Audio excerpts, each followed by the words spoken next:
नमस्कार। आज हम किड्स की पोएम ओड टू ऑटम को हिंदी में पढ़ेंगे। चलिए प्रारंभ करते हैं। ऑटम पतझड़ का सीज़न होता है। ऑटम को हिंदी में पतझड़ बोलते हैं और पतझड़ की तारीफ कम ही की जाती है। आप अगर कविताएं देखें किसी भी भाषा की तो उसमें बसंत ऋतु का वर्णन बहुत खूबसूरत होता है। वसंत ऋतु की हमेशा तारीफ़ की जाती है, हमेशा प्रशंसा की जाती है, उसको पसंद किया जाता है। लेकिन पतझड़ का मौसम वो ना पसंद किया जाता है। लेकिन इस कविता में आप देखेंगे कि ऑटम या पतझड़ की भी एक खूबसूरती है और उसकी खूबसूरती देखते हैं इस पोएम में। सीजन ऑफ मिस्ट्स एंड मेलो फ्रूटफुलनेस। सीजन मौसम, ऑफ मिस्ट्स, मिस्ट क्या होता है? धुंध। तो धुंध का मौसम। और किसका मौसम है ये? एंड मेलो फ्रूटफुलनेस। मेलो मीन्स होता है सॉफ्ट, फ्रूटफुलनेस फलदायकता। यानी ये जो मौसम है इसमें फल पकते हैं, फसलें कटने के लिए तैयार होती हैं। जो फल हैं वो मेलो हो जाते हैं, पककर नरम हो जाते हैं। तो ये जो मौसम है वो सीजन ऑफ मिस्ट्स एंड मेलो फ्रूटफुलनेस, धुंध का मौसम है और नर्म मुलायम फलों का मौसम है। Close bosom friend of the maturing सन।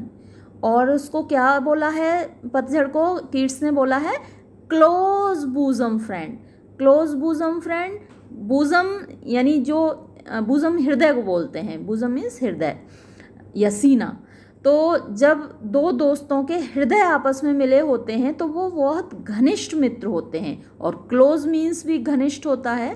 तो पतझड़ को किड्स ने सूरज का घनिष्ठ मित्र बोला है, क्योंकि फसलों को पकाने में सूरज का बहुत बड़ा हाथ होता है, बहुत बड़ी भूमिका होती है। इसलिए पतझड़ को उसने कहा है सूरज का क्लोज बूजम फ्रेंड, घनिष्ठ प्रिय मित्र।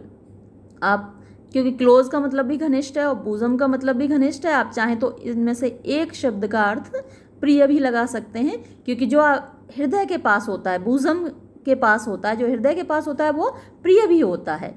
तो प्रिय घनिष्ठ मित्र of the maturing sun.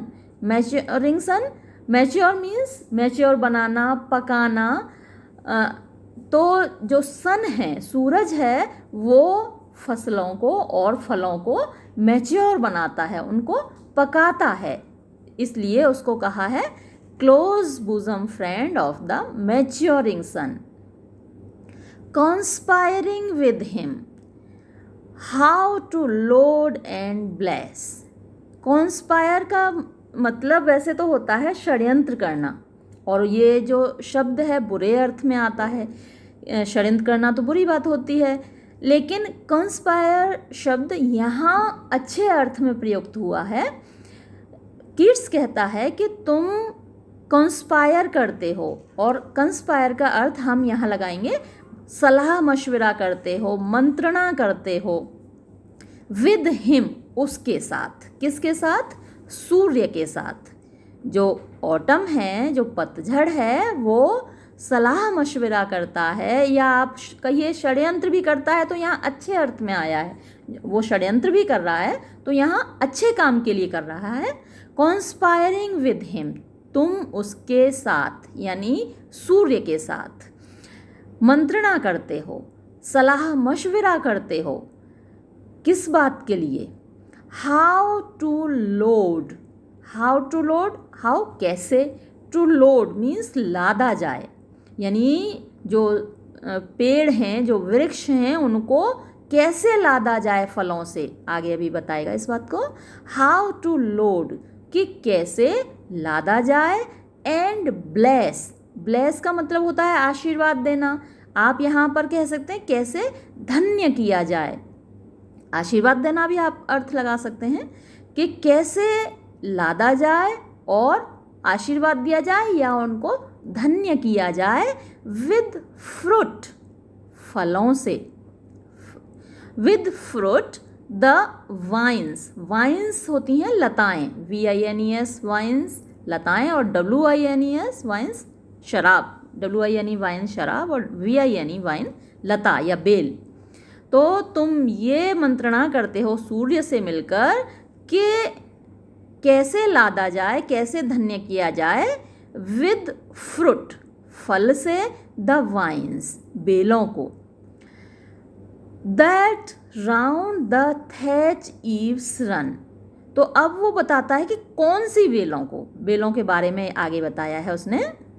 Wines that, लताएं या बेलें जो के, दैट मतलब जो के, round the thatch eaves run. Round का मतलब है चारों ओर, किसके चारों ओर लताएं घूमती हैं, द थैच ईव्स, रन मतलब घूमती हैं यानी छाई रहती हैं। अब ये जो थैच ईव्स है, थैच का मतलब छप्पर होता है, और छप्पर आपकी समझ में कम आएगा क्या होता क्या है यदि आपका संबंध गांव से नहीं रहा है। यदि आप शहर में ही पैदा हुए हैं और शहर में ही पले बढ़े हैं तो छप्पर क्या होता है ये आपकी समझ में नहीं आएगा। तो अपने दादाजी से, आपके घर में हों जो बुज़ुर्ग, उनसे पूछिएगा, वो आपको समझा देंगे कि छप्पर क्या होता है। मैं भी कोशिश करती हूँ आपको बताने की कि पुराने समय में गांव में अभी भी देखने को मिल जाएंगे आपको छप्पर, अगर आप गांव में जाएं। कच्चे मकान होते थे और उनके ऊपर छप्पर पड़ा होता था। छप्पर एक तरीके की छत है जिसमें पहले एक बेस बनाया जाता है बांस का, बांसों को बांधा जाता है, और फिर उसके ऊपर एक बिंडौरी कही जाती है, वो थोड़ा सा मजबूत होता है, वो घास होती है एक प्रकार की, बड़ी मोटी लंबी घास होती है, उसको बिंडौरी बोलते हैं गांव में। फिर उसका बांस के ऊपर उसको फैलाया जाता है, उसको भी रस्सी से बांधा जाता है, बांसों को रस्सी से बांधा जाता है एक बेस तैयार करने के लिए छत का। फिर उसके ऊपर बिंडौरी फैलाई जाती है, फिर उसके ऊपर फूंस फैलाया जाता है, वो भी एक लंबी घास होती है, और उसको रस्सियों से बांध दिया जाता है मजबूती से। और फिर मोहल्ले के काफ़ी लोगों को बुलाया जाता है, फिर वो मिलकर उस छप्पर को उठाते हैं और उस दीवार पर उसको बांध देते हैं, रख देते हैं, और वो एक तरीके से छत का काम करता है। तो अब ये जो छप्पर होते हैं गांव में घरों के ऊपर भी होते हैं, और एक भूसे के लिए बुर्जी बनाई जाती है, उसके ऊपर भी छप्पर होता है। जो उपले या कंडे होते हैं उनके लिए बिटौरा बनाया जाता है, उसके ऊपर भी छप्पर रखा जाता है। अब वो जो छप्पर हैं उनके नीचे कभी कभी लोग बीज बो देते हैं, जैसे तोरई के बीज हैं, लौकी के बीज हैं, काशी फल के बीज हैं, और वो बीज जब उगते हैं तो उसमें से लताएं, बेलें निकलती हैं, और वो बेलें उन छप्पर पर फैल जाती हैं, उनके किनारों पर फैल जाती हैं, छा जाती हैं छप्परों के ऊपर, और उन पर लौकी आती है, तोरई आती है, कद्दू आता है। तो उसकी बात कर रहा है, क्योंकि ये जो पोएम है आपको पता है 19th सेंचुरी की पोएम है, तो उस वक्त तो छप्पर खूब होते थे, अभी भी होते हैं गांव में, अगर आप जाएं देख सकते हैं। तो अब वो कहता है round the thatch eaves run, यानी वो बेलें जो किसके चारों ओर घूमती हैं, छप्पर के, ईव्स मतलब किनारे, छप्पर के किनारे फैली रहती हैं, छाई रहती हैं, तो तुम उनको फलों से लादते हो। और क्या करते हो, to bend with apples, bend, to bend का मतलब होता है झुका देना। तुम ये भी सोचते हो सूरज के साथ मिलकर कि कैसे झुकाया जाए, हाउ टू बेंड, ये जो हाउ यहाँ पर आया है ये नीचे तक काम करेगा।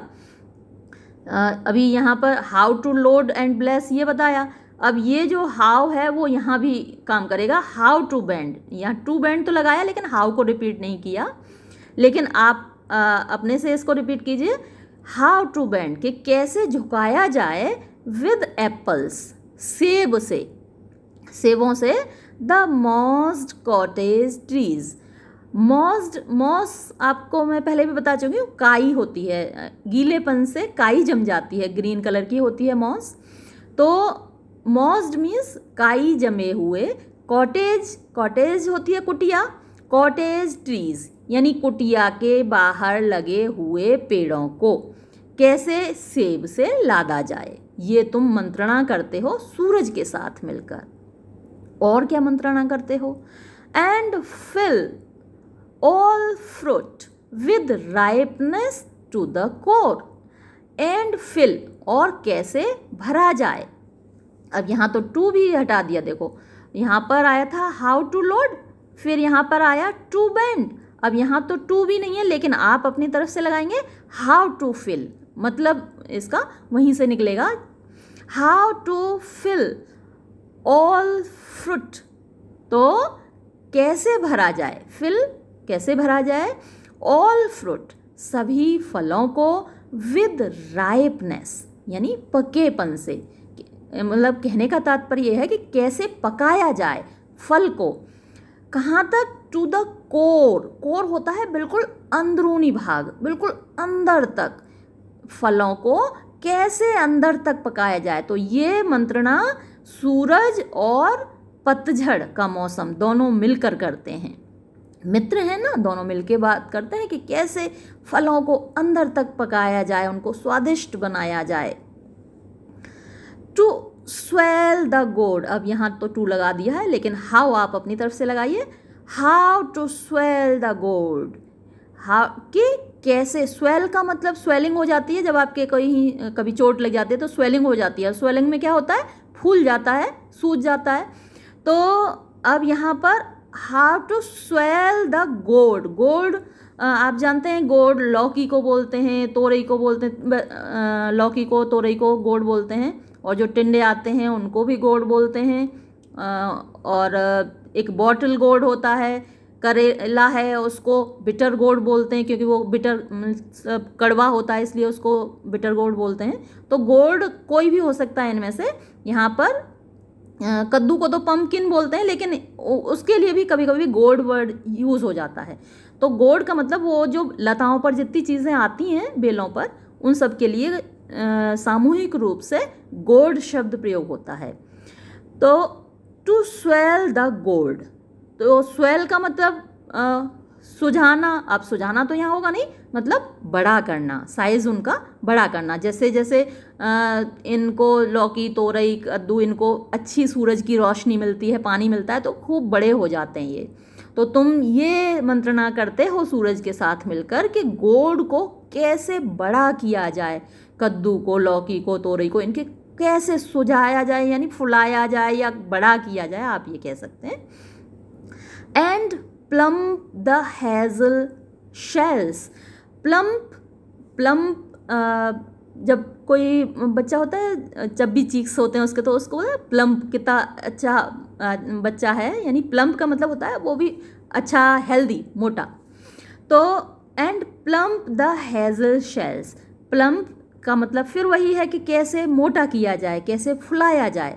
The hazel shells. हेज़लनट जो अखरोट होता है उनको हेज़लनट बोला जाता है।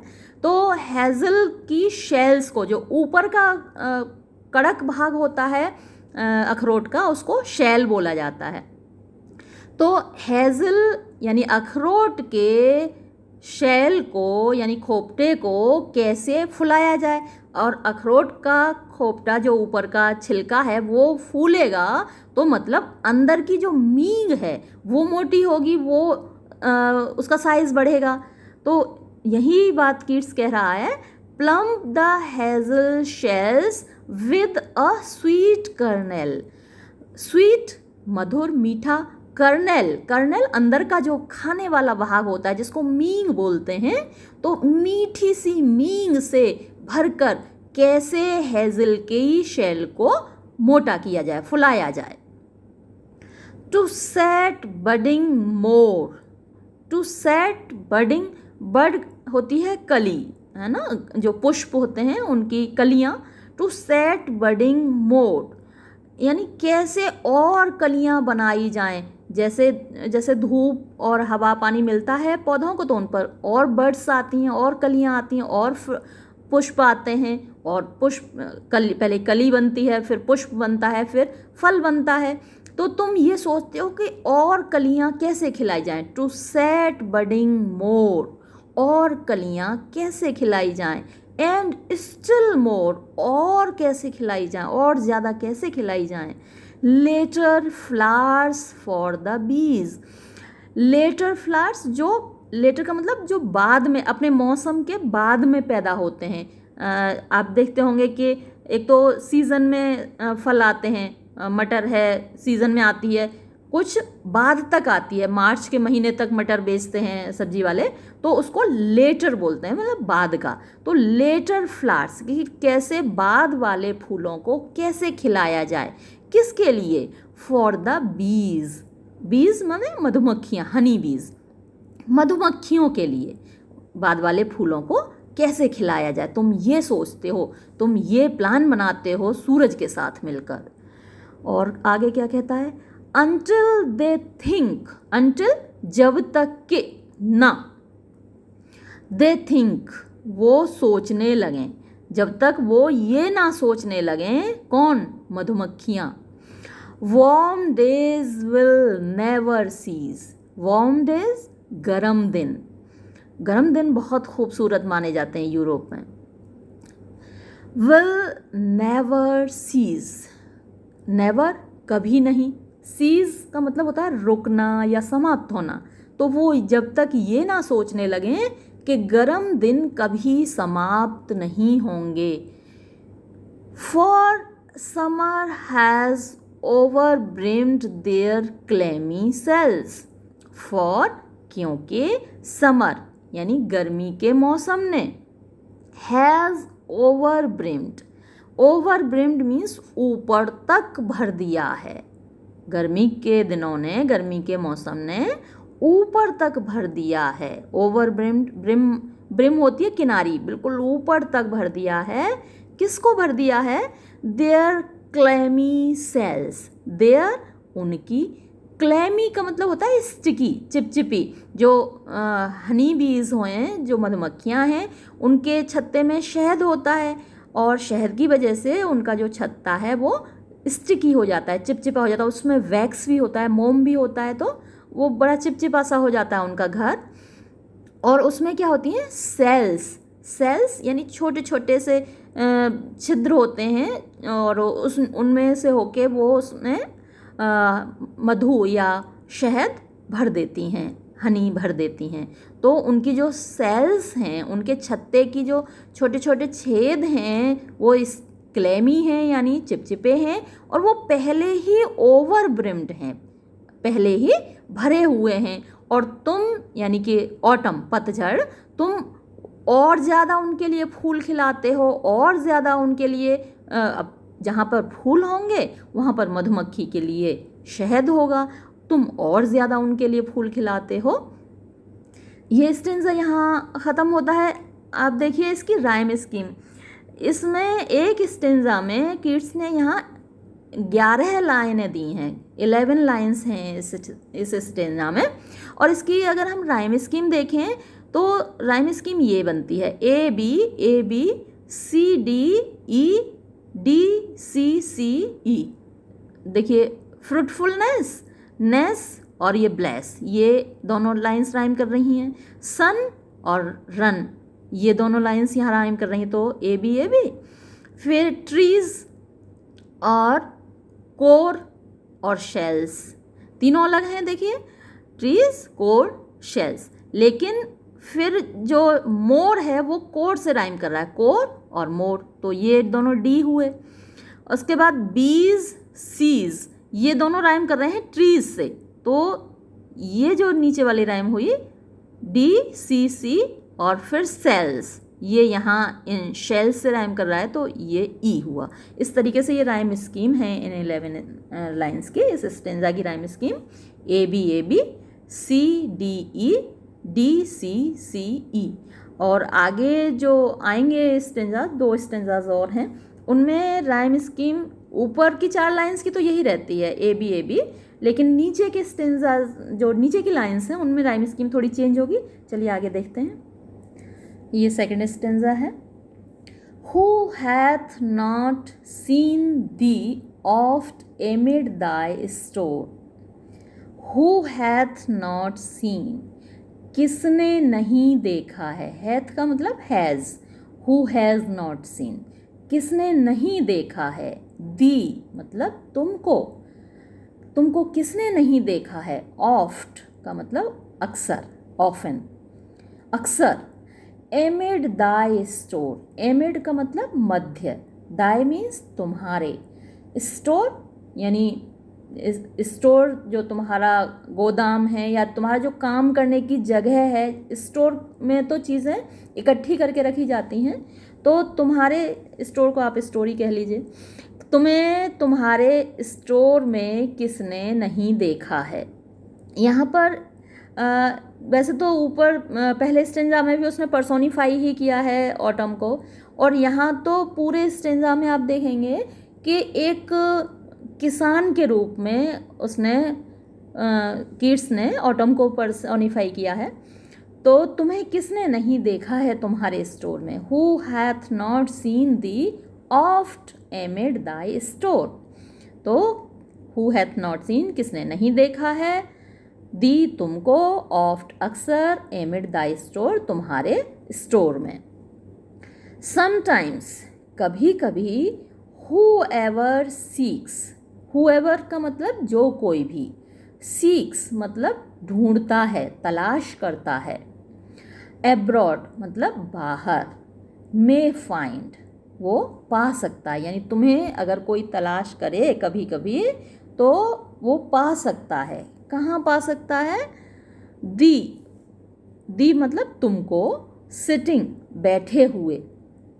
केयरलेस, केयरलेस, केयर मतलब चिंता होती है, और केयरलेस चिंता मुक्त, चिंता ना हो तो चिंता मुक्त। तो तुम्हें बैठे हुए देखा है चिंता मुक्त रूप में, ऑन अ ग्रेनरी फ्लोर।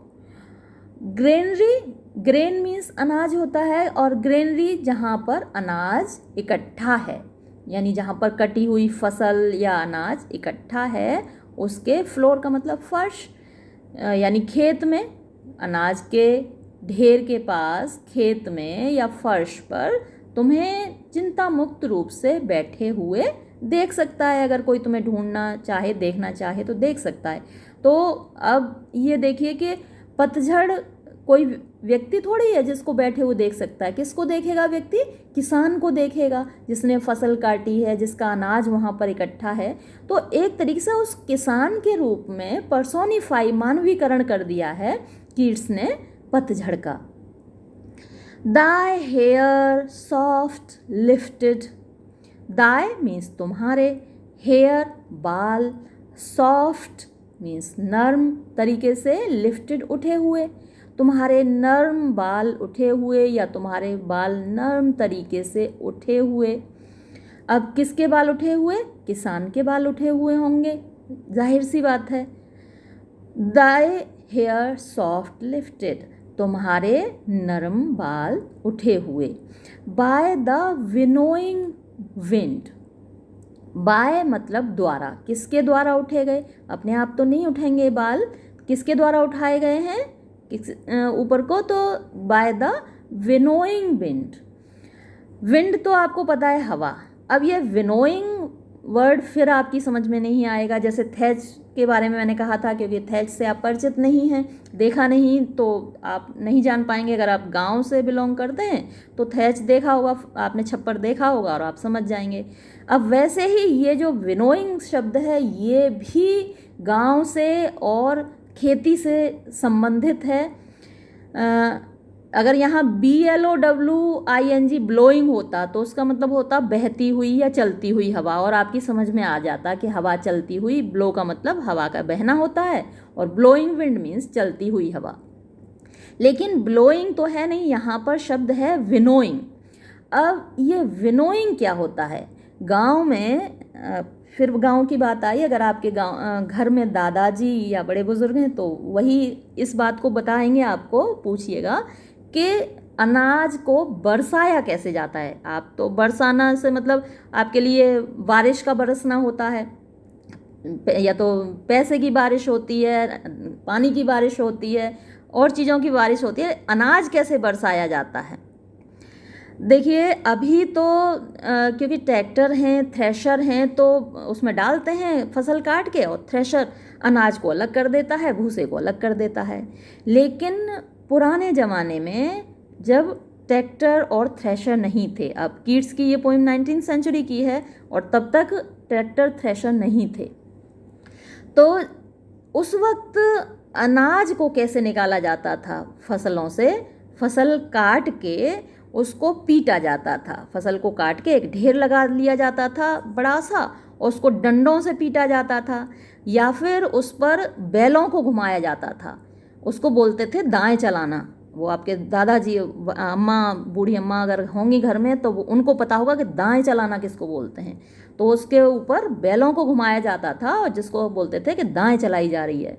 या फिर एक बड़ी सी गाड़ी सी बना लेते थे, जिसमें नीचे लोहे के बहुत शार्प, बहुत पैने पहिए लगे होते थे, और उस गाड़ी पर ऊपर आराम से बैठ जाते थे लोग, और गाड़ी को उसको खींचते थे बैल। तो वो जो नीचे शार्प पहिए लगे होते थे, उन पहियों से वो सारे पेड़ कट जाते थे, और अनाज उससे अलग हो जाता था। जो बालियाँ होती थी, बालियों में से अनाज निकल आता था। अब उसको हवा जब चल रही होती थी तो ऊपर से डलिया में लेकर ऊपर से गिराया जाता था, तो हवा के वेग से भूसा उड़ जाता था और अनाज नीचे रह जाता था। उसको बोलते हैं विनोइंग, यानी अनाज को बरसाना। तो ये जो विनोइंग शब्द उसने प्रयोग किया है कीट्स ने यहाँ पर, इसी अर्थ में किया है, thy hair soft lifted by the winnowing wind. खेत में आदमी बरसा रहा है, अपना अनाज बरसा रहा है, उसे भूसे से दाने को अलग कर रहा है अनाज को, तो उसके बाल हवा से उठे हुए हैं विनोइंग विंड से। और on a half reaped furrow sound asleep, और मतलब या on a half reaped, half आधा, रीप्ड, रीप का मतलब होता है काटना, हाफ रीप्ड आधा कटा हुआ। फरो, फरो वैसे तो क्या जो लाइन बनती है जब हल चलता है तो एक लाइन बनती जाती है, और उस लाइन में बीज डालते जाते हैं। अब तो ट्रैक्टर ही डालता है, पहले एक आदमी हल चलाता जाता था आगे आगे, और पीछे एक आदमी उस पंक्ति जो बनती थी फरो, उसमें बीज डालता जाता था। तो फरो वही पंक्ति है। Half reaped furrow sound asleep, यानी आप देख सकते हैं पतझड़ को साउंड एस्लीप, साउंड मीन्स गहरी नींद में, एस्लीप सोया हुआ, फरो वो पंक्ति। और वो कैसी है पंक्ति? हाफ रीप्ड, आधी कटी हुई। थक जाता है ना किसान, तो काटते काटते वहीं थक के उसी में सो गया। तो आप उसको देख सकते हैं, पतझड़ को आप देख सकते हैं गहरी नींद में सोया हुआ। और कहाँ पर? On a half reaped furrow, आधी कटी हुई पंक्ति पर, साउंड एस्लीप, गहरी नींद में सोया हुआ। तो गहरी नींद में कौन सोया हुआ है? कीट्स कहता है कि पतझड़, लेकिन पतझड़ तो नहीं सोया हुआ, किसान सोया हुआ है। Drowsed with the fume of poppies, drowse, drowse का मतलब डूबना, बेहोश होना, मूर्छित होना। तो अब वो जो फसल काट रहा है, पॉपी की फसल काट रहा है। पॉपी पोस्त की फसल होती है, और उसमें उसके जो फ्लावर्स होते हैं उनमें अच्छी खुशबू आती है, और वो नशीले होते हैं। तो ड्राउज्ड यानी मूर्छित होकर, with the fume of poppies, fume means गंध, सुगंध, with the fume of poppies, poppies की पोस्त की खुशबू से मूर्छित होकर। वाइल दाई हुक, वाइल जबकि, दाई हुक तुम्हारा हुक, हुक क्या है? वो हंसिया है जिससे फसल काटी जाती है, दरांती बोलते हैं, हंसिया बोलते हैं। वाइल जबकि, दाई हुक तुम्हारी दरांती या तुम्हारा हंसिया। तुम्हारा यहाँ कीट्स किससे बात कर रहा है? ऑटम से, पतझड़ से। जबकि तुम्हारा हंसिया, अब हंसिया पतझड़ का नहीं है, उसी किसान का है, लेकिन कीट्स कहता है तुम्हारा हंसिया। While thy hook spheres, spare मतलब छोड़ देना, छोड़ देता है द नेक्स्ट स्वाथ, द नेक्स्ट मतलब अगला, स्वाथ क्या है, गट्ठर। ऐसे हाथ में लेके ऐसे एक हाथ से पकड़ते हैं और दूसरे हाथ से काटते हैं। अब मैं आपको कैसे समझाऊं, आप फसल काटते हुए किसी को देखिए जरा जाकर, किसान कैसे फसल काटते हैं, तो एक हाथ से वो पकड़ते हैं फसल को, दूसरे हाथ से काटते हैं, तो वो जो हाथ में जितना आता है एक बार में उसको बोलते हैं स्वाथ, गट्ठर आप बोल सकते हैं। स्पेयर्स द नेक्स्ट स्वाथ, स्पेयर्स छोड़ देता है द नेक्स्ट स्वाथ अगले गट्ठर को। And all it's twined flowers, and और ऑल सारे, इट्स इसके, ट्वाइंड उलझे हुए, फ्लावर्स पुष्प फूल। एंड समटाइम्स और कभी कभी, लाइक अ ग्लीनर, लाइक की तरह, ग्लीनर क्या होता है, फसल चुनने वाला, यानी जो फल आ रहे हैं फलों को चुनने वाला ग्लीनर कहलाता है, या जो अनाज को ढोने वाला आप कह सकते हैं। किसान के बहुत सारे काम होते हैं, कोई एक ही काम नहीं होता, तो जो ग्लीनिंग का मतलब अनाज को, पके हुए अनाज को उठा के ले जाना, या फसल आपने फल तोड़े उनको उठा के उनको चुनने वाला ग्लीनर कहलाता है। मान लीजिए जैसे सेब की फसल है तो सेब के फल चुनने वाला वो ग्लीनर कहलाएगा। गांव में मूंग की दाल होती है, जो खेत होता है तो उसमें से मूंग की फलियां तोड़ी जाती हैं तो वो भी ग्लीनर कहलाएगा। मटर की फसल होती है, उसमें से मटर की फलियां तोड़ी जाती हैं तो वो भी ग्लीनर कहलाएगा। तो ग्लीनर यानी कोई भी फसल से फलों को चुनने वाला ग्लीनर होता है।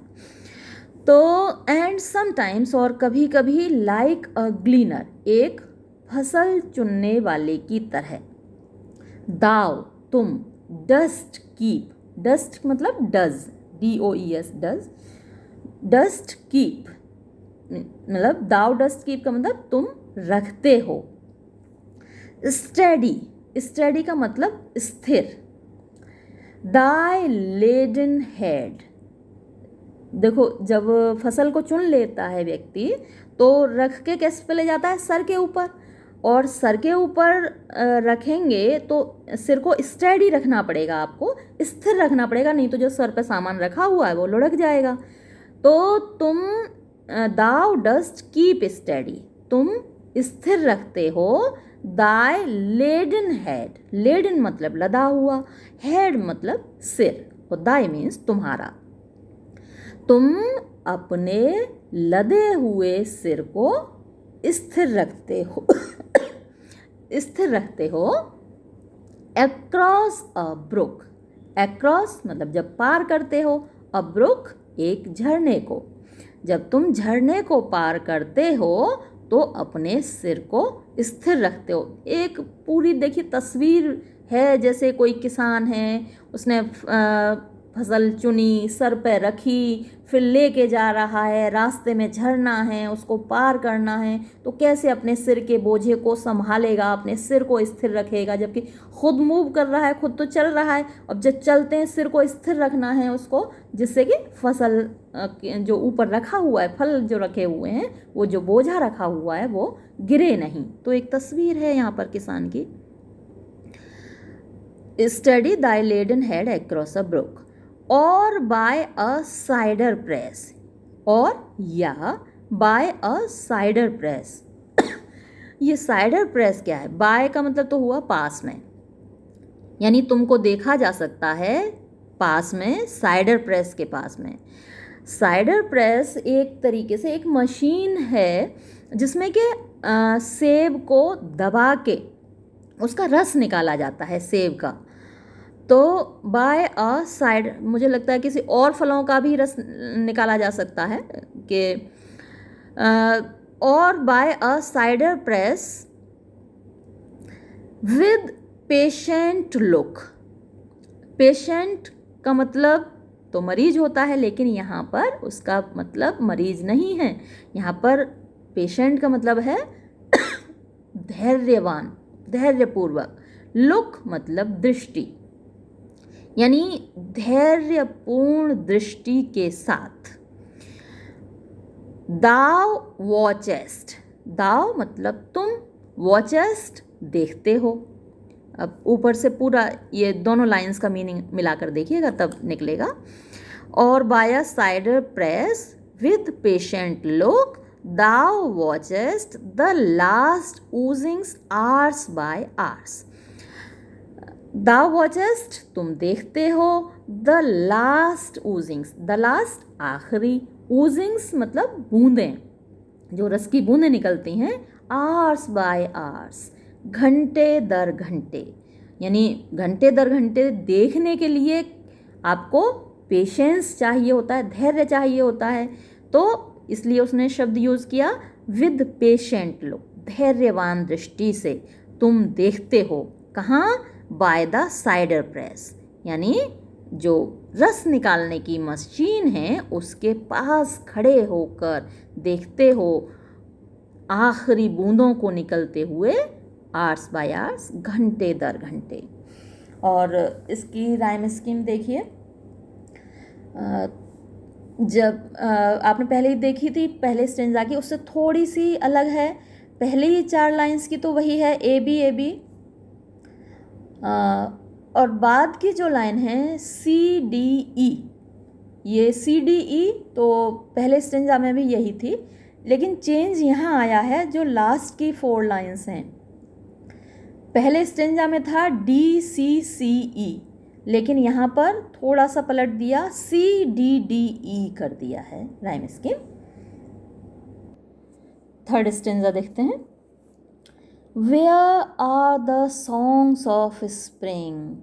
Where are कहाँ हैं, the songs गीत, of spring वसंत के, वसंत के गीत कहाँ हैं? अय हाँ, where are they कहाँ हैं वो? Think not of them मत सोचो उनके बारे में। Thou hast thy music too, thou तुम, hast means रखते हो, तुम्हारे पास है, thy तुम्हारा, music संगीत, to भी तुम्हारे पास भी तो अपना खुद का संगीत है। आखिर क्यों सोचना बसंत के बारे में, आखिर क्यों सोचना बसंत के गीतों के बारे में। अब मैंने आपको शुरुआत में बताया था कि बसंत की हमेशा तारीफ़ की जाती है, जितने भी गीत हैं, जितने भी कविताएं हैं, सब में बसंत की तारीफ़ होती है। तो लेकिन कीट्स यहाँ पर कहता है क्यों सोचें आखिर हम बसंत के गीतों के बारे में, क्या पतझड़ का संगीत नहीं है। कीट्स कहता है पतझड़ से कि मत सोचो उसके बारे में, मत सोचो बसंत के गीतों के बारे में, तुम्हारे पास तुम्हारा अपना संगीत है। Think not of them मत सोचो उनके बारे में। Thou hast thy music too, you have your music also तुम्हारे पास तुम्हारा खुद का संगीत है। While barred clouds bloom the soft dying day, while जब, जिस समय, barred clouds, बाढ़ होती हैं धारियाँ, स्ट्रीक्स, barred clouds धारीदार बादल, bloom खिला देते हैं, the soft dying day soft नर्म, dying का मतलब तो मरना होता है, लेकिन मरना अच्छा शब्द नहीं है, हम कहेंगे डूबता हुआ दिन। शाम को आप देखिए आसमान में जब दिन ढल रहा होता है, सूरज की लाल लाल रोशनी पूरे पश्चिम में छाई होती है, पूरा आसमान रेड कलर का जैसे खिला खिला सा लगता है। जितना ब्यूटीफुल सनराइज़ होता है उतना ही ब्यूटीफुल सनसेट भी होता है शाम को, तो वो सनसेट की बात कर रहा है कीट्स यहाँ पर। वाइल बार्ड क्लाउड्स जब, जिस समय, बार्ड क्लाउड्स धारीदार बादल, ब्लूम खिला देते हैं, द सॉफ्ट डाइंग डे धीमे धीमे डूबते हुए दिन को, शाम को बहुत अच्छा लगता है जब सनसेट हो रहा होता है, एकदम रेड कलर का स्काई। एंड टच, और टच स्पर्श करते हैं, छूते हैं। द स्टबल प्लेन्स, स्टबल का क्या मतलब है? प्लेन्स मतलब तो मैदान या खेत हो गया। स्टबल, फिर वही बात आई कि अगर आप गांव में जाकर देखें, जब फसल कट जाती है खेत में तो नीचे थोड़ा सा पार्ट रह जाता है पेड़ों का। जो पौधे होते हैं, जैसे गेहूं की फसल कटती, कोई भी फसल कटती है तो वो एकदम से जड़ से नहीं कटती, वो थोड़ा सा पार्ट रह जाता है, उसको बोलते हैं गांव में ठूंठ। तो ये जो स्टबल प्लेन्स है ये उसी के लिए आया है। स्टबल प्लेन्स यानी ठूंठ वाले खेत, जिनमें थोड़ा थोड़ा पार्ट फसल का थोड़ा सा अंश बचा हुआ है। तो उन खेतों को, and touch the stubble plains, उन ठूंठ वाले खेतों को छूता है। विद रोजी ह्यू, रोजी गुलाबी, ह्यू रंग, विद साथ, गुलाबी रंग के साथ। यानी जो खेत हैं जिनमें से फसल कट चुकी है, ठूंठ बचे हुए हैं, तो शाम को जब पूरे आसमान में लाल लाल रोशनी छाई होती है, वो खेत गुलाबी रंग के दिखाई देते हैं। उनको आसमान जैसे छूता है, बादल जैसे छूता हो, या फिर ये जो मौसम है पतझड़ का, ये छूता है कैसे? गुलाबी रंग से। And touch the stubble plains with rosy hue, यानी ठूंठ वाले खेतों को छूता है गुलाबी रंग से। देन, उस समय, इन अ वेलफुल कॉयर, वेलफुल, वेल होता है विलाप, वेलफुल यानी विलाप से भरा हुआ। कॉयर क्या होता है? समूह गान। एक जैसे विलाप से भरे हुए समूह गान के साथ। द स्मॉल नेट्स, स्मॉल छोटे छोटे, नेट्स क्या हैं? ये छोटे छोटे कीड़े होते हैं, आप इनको झींगुर बोल सकते हैं, आप इनको भिनुगा बोल सकते हैं। तो वो छोटे छोटे कीड़े शाम को गाते हैं एक सुर में, समूह गान के रूप में वो गाते हैं। मोर्न, मोर्न का मतलब भी विलाप करना होता है। तो जैसे वो शाम के समय विलाप कर रहे होते हैं। अब विलाप कर रहे होते हैं तो हमें डाइंग का अर्थ वही लगाना पड़ेगा, मरता हुआ दिन। तो जैसे दिन की मृत्यु पर, सॉफ्ट डाइंग डे, तो दिन की मृत्यु पर जैसे कि वो कीड़े विलाप करते हुए गाते हैं। शाम को अक्सर झींगुर की आवाज़ आती है, बहुत तेज़ आवाज़ आती है, आप सुनेंगे तो वो कीड़े जैसे विलाप करते हुए गाते हैं। तो ये गीत हैं, ये सॉन्ग्स हैं जो कि कीट्स कह रहा है कि तुम्हारे पास अपना स्वयं का संगीत है। तो ये भी एक संगीत है, वो गा रहे हैं या रो रहे हैं, जो भी है, लेकिन एक आवाज़ आ रही है जो कि संगीत की आवाज़ है। Among the river cellos, among का मतलब मध्य, द रिवर सैलोज, रिवर नदी, सैलोज पेड़ होते हैं विलो के तरह। विलो बहुत मुलायम पेड़ होता है, उसकी टहनियाँ बड़ी मुलायम होती हैं, झुक जाता है। तो वैसे ही पेड़ सैलोज भी हैं। तो नदी में उगे हुए सैलोज के मध्य ये कीड़े गाते हैं। और वो कीड़े की एक विशेषता और बताई है इन पंक्तियों में, बॉर्न एलोफ्ट, बॉर्न मीन्स ले जाए जाते हैं, एलोफ्ट ऊपर, और सिंकिंग, सिंक मतलब डूबना होता है, और बॉर्न एलोफ्ट ऊपर उठना होता है। यानी ऊपर उठाए जाते हैं या डुबाए जाते हैं, नीचे को लाए जाते हैं, किसके द्वारा?